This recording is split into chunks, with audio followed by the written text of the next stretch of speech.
In a prominent location in our sanctuary, we have a 5-foot-high portrait of Jesus. It was painted several years ago on a Palm Sunday as part of our worship experience when we were trying to see Jesus clearly. The picture has a contemporary feel and has become something of an icon in our own community.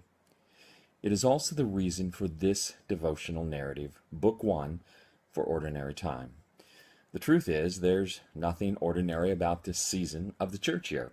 It follows the seasons of Advent, Epiphany, and Lent, the Sundays of Easter, which culminates on Pentecost, which is, of course, the birth of the church.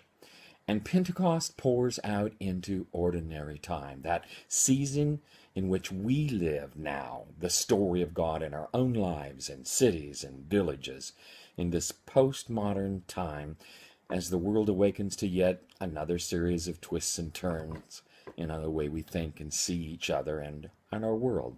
In 7 Faces, we explore how this ancient story of the church is breaking into modern America, where it is lived well and not so well.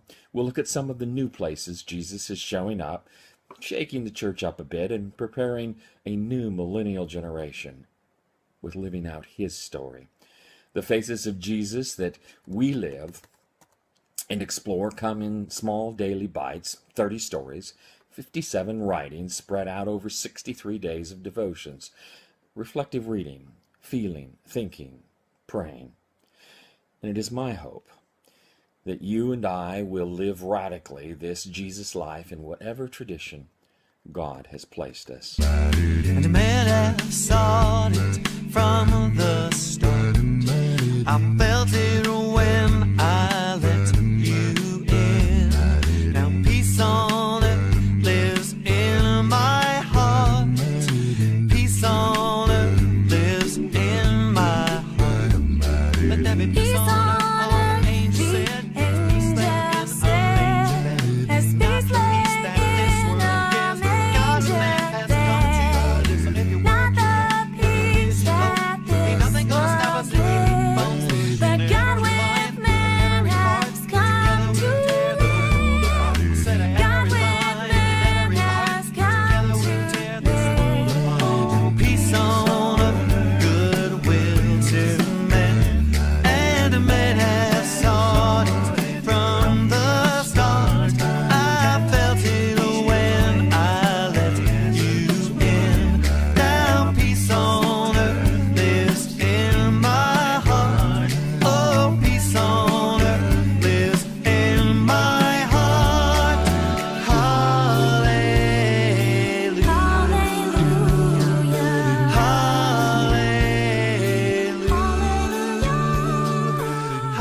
Now, you can get this book only at Amazon.com.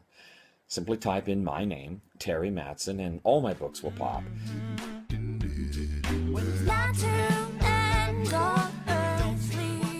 Whether this devotional is used by you personally for private devotions, or perhaps in a Sunday school class, or a midweek setting, a small group discovery class, or perhaps as part of a college study as a support and devotional textbook for a class in theology or church history or comparative religions.